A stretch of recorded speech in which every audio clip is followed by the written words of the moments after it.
Mahyudin, Wakil Ketua DPD RI yang juga salah satu kandidat calon gubernur di Pilgub Kaltim 2024 ternyata punya pandangan sendiri soal IKN Nusantara.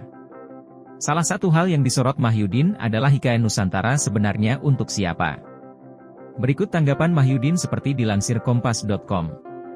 Keputusan untuk memindahkan ibu kota negara, IKN, di masa pemerintahan Presiden Joko Widodo, Jokowi, patut diberi apresiasi yang tinggi.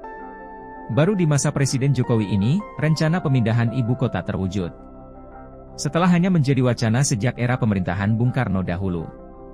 Sebenarnya, pemindahan ibu kota yang mulai dilakukan pemerintah Indonesia saat ini, bisa dikatakan sudah agak terlambat.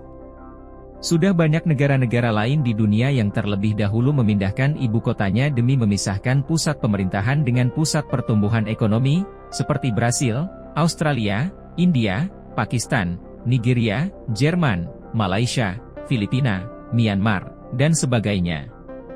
Wacana pemindahan ibu kota ke Kalimantan Timur itu, setidaknya telah menemukan momentum yang tepat. Seiring daya dukung DKI Jakarta yang dianggap sudah terlalu berat menanggung beban, sebagai pusat pemerintahan, pusat bisnis, pusat keuangan, pusat perdagangan dan jasa.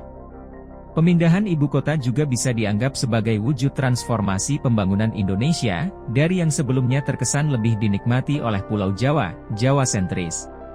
Porsi pertumbuhan ekonomi Pulau Jawa, dari tahun ke tahun selalu berkisar di angka 60% dari PDB nasional, dengan 30% berasal dari Provinsi DKI Jakarta.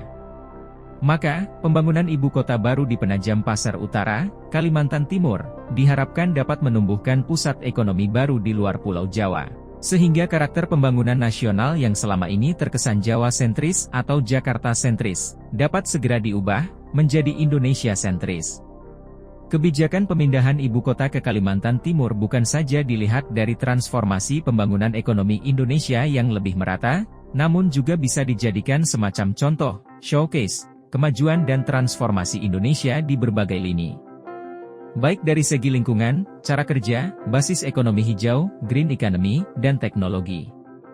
Selain juga peningkatan kualitas kesehatan dan pendidikan, serta tata sosial yang toleran dan menjunjung etika publik.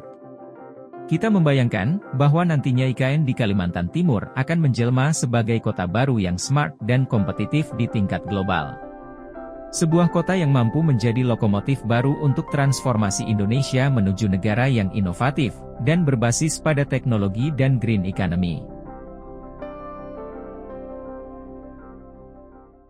Download Tribun X sekarang, menghadirkan lokal menjadi Indonesia.